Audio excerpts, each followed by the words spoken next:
하나님의 은혜였습니다. 29년 동안 이렇게 꾸준히 한 길을 올 수 있었던 것은 아무리 돌아봐도 하나님의 은혜가 아니고서는 오늘 이 시간 이렇게 하나님 앞에 29주년 예배를 드릴 수 없음을 우리는 다시금 고백합니다. 추수감사절은 구약시대의 3대 제사 중에 하나였습니다. 유월절, 맥주절, 그리고 장막절이라고도 하고 초막절이라고도 하고 수장절이라고 하는 그 절기입니다. 이 추수감사절은 초막절이에요. 수장절이라는 거예요. 그들이 하나님 앞에 광야 40년 동안 지켜주신 하나님의 은혜를 기억하면서 자기들이 농사했던 모든 것을 거둬들이며 7일 동안 제사를 지냈던 그 절기입니다.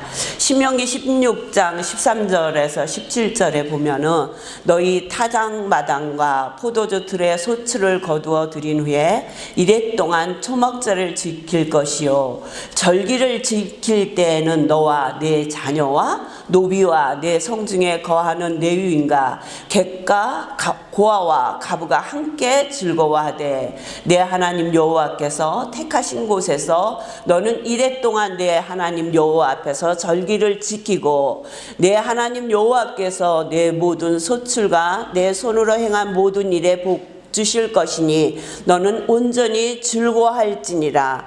너의 가운데 모든 남자는 1년에 3번 곧 무교절과 칠칠절과 초막절에 내 하나님 여호와께서 택하신 곳에 여호와를 배웁되 빈손으로 여호와를 배웁지 말고 각 사람이 내 하나님 여호와께서 주신 복을 따라 그 힘대로 드릴지니라. 이렇게 어떻게 초막절을 지켜야 될지에 대해서 분명히 말씀하고 계십니다. 누구와 함께요? 고아와 가부와 객과 함께, 이웃과 함께 그 하나님께서 주신 은혜를 감사하면서 지키라고 말씀하셨습니다. 요새 우리가 지키고 있는 추수감사절은 영국에서 신앙의 자유를 지키기 위해서 청교도 102명이 66일 동안 메이플라워를 타고 1620년에 영국을 떠나서 그 신대륙을 발견을 합니다. 신대륙을 발견을 해서 거기서 생활을 하는데 너무 추운 거예요. 11월 20일에 그들이 신대륙에 내립니다. 근데 너무 춥고 전염병 때문에 반 이상이 그해 겨울에 죽어요. 반 이상이 죽고 남은 사람들이 그 다음 봄에 먹을 것이 없는 거예요. 그때 온주민으로 있던 인디안들이 와서 콩과 옥수수와 많은 열매를 주면서 농사 지을 것을 가르쳐 줍니다. 그래서 이들이 그 땅에 농사를 짓고 가을이 되어서 이것을 거둘 때 하나님 앞에 추수감사 예배를 드린 거예요. 그래서 그 온주민들을 다 초청을 해서 함께 감사 예배를 드린 것이 이제 오늘날 우리가 드리고 있는 추수감사절 예배며, 그 추수감사절 예배가 링컨 대통령을 통해서 미국은 국경일로 책정이 된 것을 우리가 알 수 있습니다. 감사하는 절기예요. 1년을 보내면서 감사하는 거예요. 2020년을 시작하게 하신 하나님께서 2020년을 마무리하면서 너희들에게 어떤 감사가 있었는지를 돌아보라고 말씀하시는 거예요. 그리고 우리만 좋아서 감사하는 것이 아니라 이웃에 있는 객과 고아와 가부를 함께 모아서 어렵고 힘든 자들과 함께 나누라고 말씀하셨어요. 우리는 2020년을 맞이하면서 생각지도 못한 코로나를 맞이했습니다. 지금 생각하면 무엇을 감사할 수 있을까? 이렇게 어렵고 힘든데 정말 올 한 해는 참 힘든 시간을 보냈어요. 교회가 마음껏 하나님 앞에 예배드리지 못한 그런 해였어요. 생각할 수도 없는 일이 벌어진 해예요. 너무 불행하다고 생각할 수 있는 그런 해를 보냈지만 이 한 해 역시 하나님께서 주신 은혜로 오늘 우리가 이렇게 함께 한 자리에 모여 예배 드릴 수 있다는 거예요. 저는 오늘 추수감사절을 생각하면서 그러면 이렇게 코로나가 창궐해서 온 세계가 난리 나지 않을 때 작년까지 2019년까지 우리는 하나님 앞에 감사해야 할 일이 너무도 많았는데 그때는 우리가 정말 하나님 앞에 감사하고 살았는가? 마음대로 다녔잖아요. 우리가 돈을 모아서 해외여행을 한번 가겠다 그러면 언제든지 티켓팅해서 갈 수 있는, 어디든지 누구든지 만날 수 있었어요. 아무 부담감 없이 만났단 말이에요. 그럼에도 우리는 그런 일상에 대한 감사를 하나님 앞에 한 번도 해본 적이 없었어요. 불편하니까. 이렇게 코로나 팬데믹이 돼서 모든 나라가 힘들고 어려우니까 이것 때문에 힘들다고만 얘기를 하지, 이것을 우리가 이 시기를 겪을 수밖에 없는 이 시기를 허락하신 하나님의 뜻이 있다는 거죠. 어렵고 힘들다고 감사할 거리를 찾지 않으면 우리는 이 땅에 살면서 한 번도 하나님 앞에 감사하지 못할 것입니다. 왜 우리가 하나님 앞에 감사하지 못하고 사느냐면, 우리에게 닥친 많은 일들을 우리는 당연히 올 걸로 생각을 했어요. 당연히 누리는 것이라고 생각했어요. 당연하다고 생각했기 때문에 우리는 감사하지 않았어요. 너무너무 좋은 세월들을 보냈잖아요. 근데 그 시기에는 우리가 그것이 얼마나 귀한 일인지 우리는 알지 못했어요. 식구들끼리 모여서 밥 먹기도 힘든 시간을 보내고 있잖아요.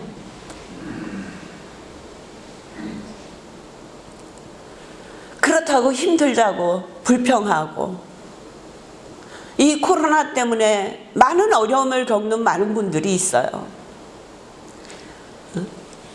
사업 때문에, 일터 때문에 말할 수 없는 고통을 겪는 분들이 있어요. 근데 그 전에 우리나라를 뭐라 그랬어요? 2010년도에 유행한 말이잖아요. 헬조선. 지옥 같은 조선이라 그랬어요. 그때는 코로나 없었어요. 멈춰 있지 않았어요.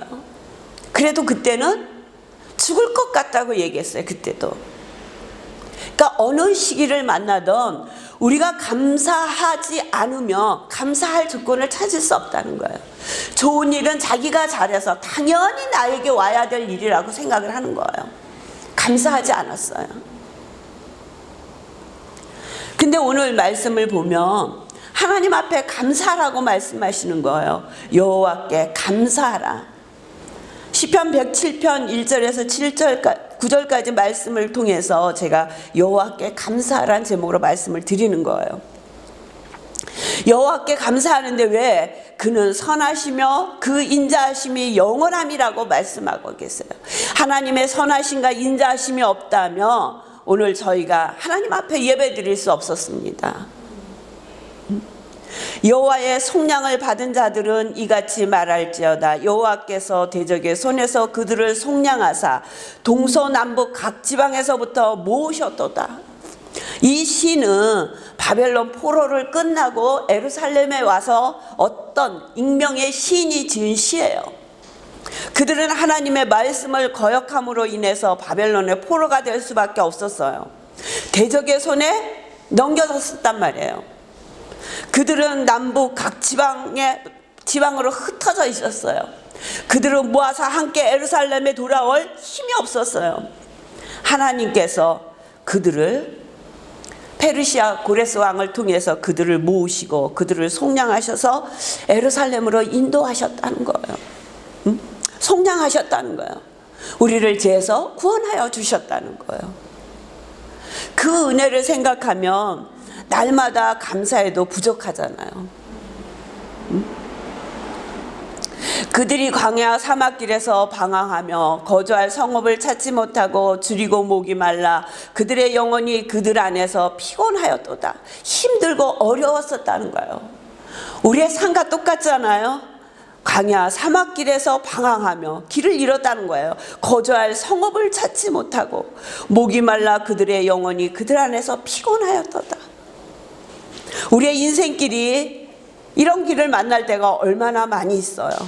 근데 이럴 때 이에 그들이 근심 중에 여호와께 부르짖음에 그들의 고통에서 건지시고, 하나님의 은혜는 우리가 이 땅에서 힘들고 방황하고 거주할 성읍을 찾지 못하고 줄이고 목이 말라 있을 때 하나님의 은혜는 그들에게 여호와께 부르짖게 하셨다는 거예요.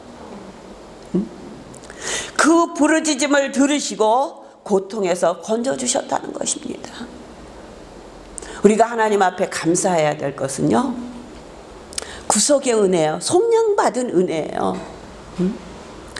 로마서 5장 12절에 보니까 그러므로 한 사람으로 말미암아 죄가 세상에 들어오고 죄로 말미암아 사망이 들어왔나니 이와 같이 모든 사람이 죄를 지었으므로 사망이 모든 사람에게 이르렀으니라. 그런데 하나님께서 자기 아들을 아끼지 아니하시고 우리 모든 사람을 위하여 내주신 이가 어찌 그 아들과 함께 모든 것을 우리에게 주시지 아니하겠느냐.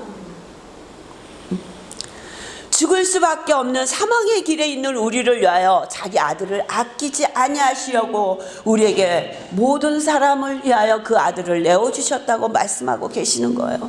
구원의 은혜를 베풀어 주셨다는 것입니다. 그냥 사막길에서 방황하게 내비두신 것이 아니라 줄이고 목이 말라 그들이 피곤하여 지쳐서 넘어질 수 없을 그 지경에 그들을 그냥 두신 것이 아니라 여호와께 부르짖음에 그들의 고통에서 건져주셨다고 말씀하고 계시는 거예요. 그러면서 7절에 보니까 또 바른 길로 인도하사 거주할 성읍에 이르게 하셨도다. 여호와의 인자하신가 인생에게 행하신 기적으로 말미암아 그를 찬송할지로다. 광야 40년 동안 그들은 하나님이 만나와 메추라기를 주셨어요. 그들을 지켜주셨다는 거예요. 낮에는 구름 기둥으로 밤에는 불 기둥으로 추운 사막 가운데 추워서 죽을까 봐 불 기둥으로 그들을 감싸주셨어요. 낮에는 뜨거운 햇볕 강하에 그 햇볕으로 인해서 죽을까 봐 구름 기둥으로 그들을 보호하여 주셨다는 거예요. 오늘도 우리에게 하나님의 구름 기둥과 불 기둥이 함께 하심을 믿으시길 주의 이름으로 축원합니다. 그분의 손길이 언제나 우리와 함께 하신다는 거예요. 우리는 몰라요. 우리가 아까 찬양 불렀잖아요. 내일 일은 난 몰라요. 하루하루 살아요. 몰라요. 3초 후의 일만 알아도 교통사고로 죽는 사람이 없대요. 우리는 3초 일을 모르고 달리는 거예요. 안전할 거라고 생각하니까 달리지, 내가 3초 후에 사고가 나서 죽을 거라고 생각하면 누구도 그 길을 달려가지 않는다는 거예요. 우리는 한여 백년 살 것처럼 이 세상의 모든 소망을 두고 이 세상에 일어나는 모든 일들 때문에 거기서 슬픔과 기쁨을 느끼며 세상 일 때문에 기쁘고 세상 일 때문에 슬프고 그걸로 인해서 더 이상의 소망을 가질 수 없을 때 하나님께서 말씀하시는 거예요. 근심 중에 여호와께 부르짖음에 그 고통을 들으셨다고 했어요. 이 땅의 삶이 전부였다면 우리는 이 땅의 삶에 모든 것을 걸어야 되겠죠. 근데 우리에게, 크리스찬들에게 가장 큰 축복을 주셨는데 독생자 외아들을 이 땅에 보내주시고 그 아들을 믿기만 하면 구원을 받는 놀라운 은혜를 허락해 주셨어요. 그 은혜만 생각하면 감사해야 하지 않을까요? 이 땅에서도 하나님의 자녀로 사는 권세를 우리에게 허락해 주셨어요. 죽어서 천국을 가는 것이 아니라, 죽어서만 가는 것이 아니라 이 땅에 살면서도 주님과 동행하는 삶, 주님의 말씀 붙들고 나아가는 삶이 천국이라고 말씀하고 계시는 거예요. 우리는 갈 고향집이 있어요. 아무리 좋은 외국에 여행을 해도 돌아올 집이 없으면 그 여행은 즐거운 여행이 될 수 없어요. 돌아올 집이 있기 때문에 우리가 먼 곳에 가서도 기쁨으로 여행을 즐길 수 있는 거예요. 우리가 이 인생 여행을 즐기면서 우리가 이 땅에서 감사하고 또 기쁘고 즐겁게 살 수 있는 것은 갈 집이 있기 때문이에요. 우리를 예비해 놓으시고 우리를 위해 오늘도 하나님 우편에서 간구하시는 예수님께서 계시기 때문에 우리는 기쁘고 즐거운 거예요. 그래서 하나님 말씀하셨어요. 항상 기뻐하라, 쉬지 말고 기도하라, 범사에 감사하라. 이는 그리스도 예수 안에서 너희를 향하신 하나님의 뜻이라고요. 항상 기뻐하래요.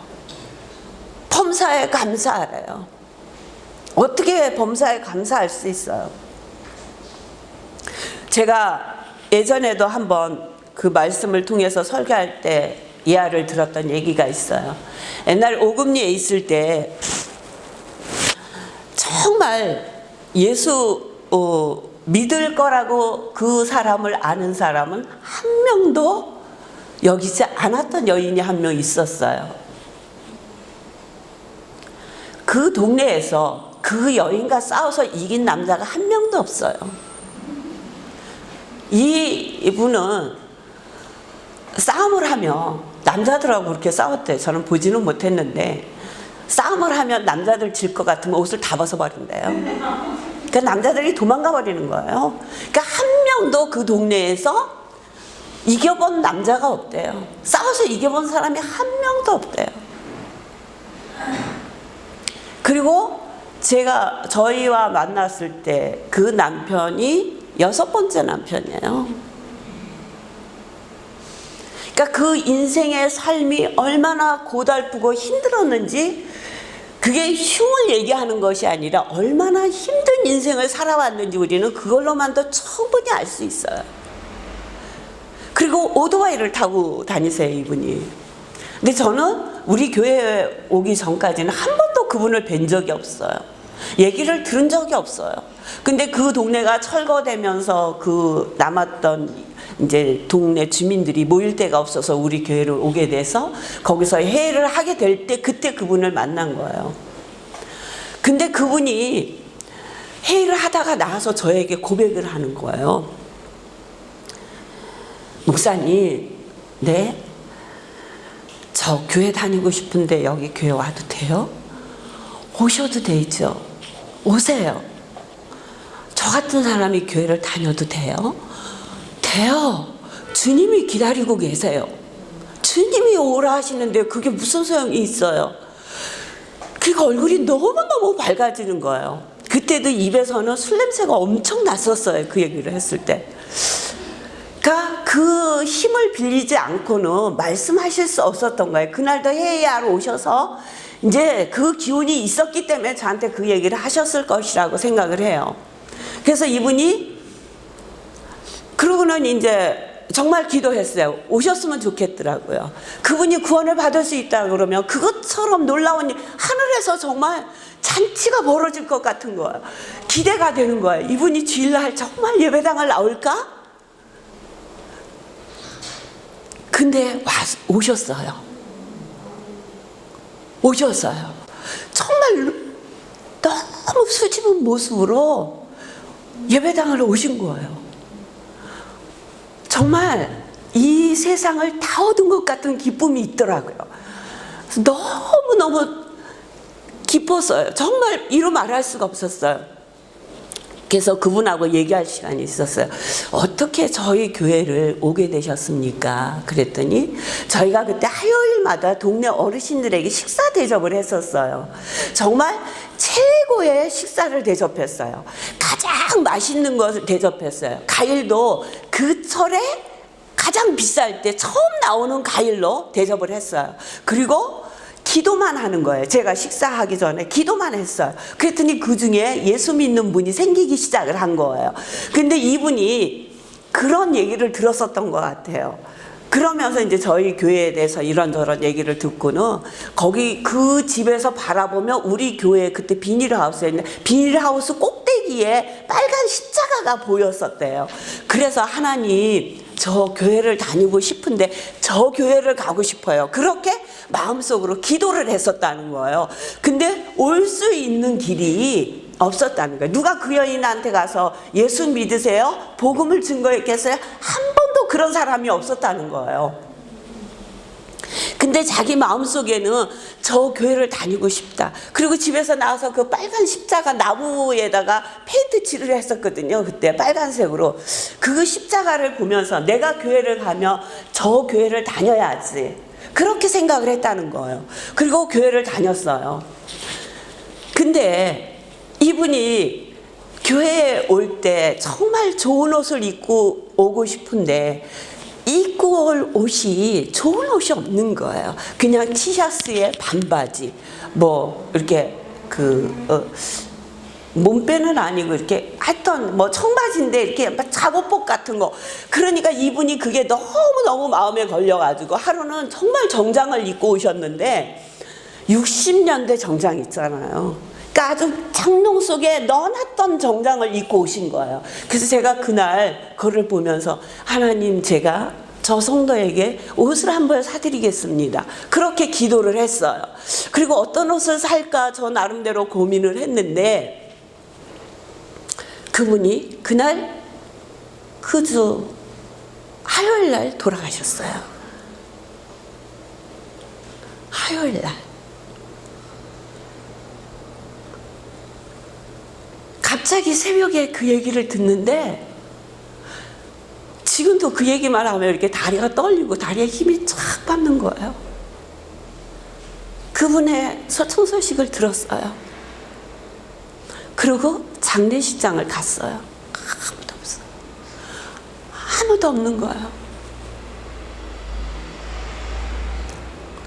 그리고 하나님 앞에 제가 거기 앉아서 목사님과 둘이 그 장례식장에 있는데 아무도 없었어요. 그 장례식장에 뭐 아무것도 준비된 게 없죠. 앉아서 제가 하나님 앞에 정말 막 따졌어요. 하나님, 어떻게 이렇게 하실 수 있냐고. 왜 우리 교회로 보냈냐고. 어떻게 하라고 이분을 우리 교회로 보내주셨느냐고. 어떻게 해야 되냐고. 이분에게 좀 더 시간을 주고 제가 옷 한 벌 사주고 싶어서 그렇게 그 마음이 주일날 들었는데 그 옷이라도 입혀볼 수 있도록 시간을 좀 주시지 어쩜 이러실 수가 있냐고. 정말 제가 처음으로 하나님 앞에 울면서 땡깡 부리면서 하나님, 어떻게 이렇게 하실 수 있냐고 막 하나님 앞에 기도했어요. 막 혼자서 소리를 치고 그 장례식장에 아무도 없는 거예요. 여기 온당, 그 온당병원 장례식장 아무도 없는 거예요. 그 장례식장 막 울면서 발을 굴러가면서 도대체 어떻게 하라고 이렇게 하시냐고 막 하나님 앞에 대들었어요. 그리고 너무 막 그렇게 기도를 하다가 기운이 빠져서 이렇게 가만히 앉아 있는데, 그러면서 제가 그랬어요. 범사에 감사하라고요? 어떻게 감사해요? 하나님, 어떻게 이런 일을 통해서 범사에 감사하라고 그랬잖아요. 그러면 범사에 감사할 수 있도록 모든 일에 감사하라는 거죠. 감사할 수 있도록 인도하셔야죠. 어떻게 이런 일을 주시면서 감사하라고 그러냐고. 감사하지 못하겠다고 막 제가 그랬어요. 정말 막 하나님 앞에 대들었어요. 그리고는 이제 기운이 빠져서 가만히 있는데 그때 주의 음성이 들려오는 거예요. 그 딸이 구원을 받지 않았느냐. 그 딸이 구원을 받지 않았느냐.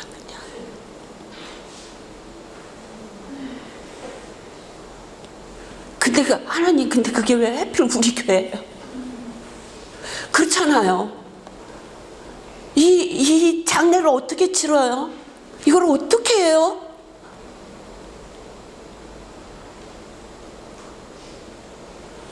하필 우리 교회예요. 너희 교회밖에 없었어. 말씀하시는 것처럼 저희 귀에 들리는 거예요. 그래서 제가 다시 무릎을 꿇었어요. 하나님, 잘못했습니다. 용서해 주십시오.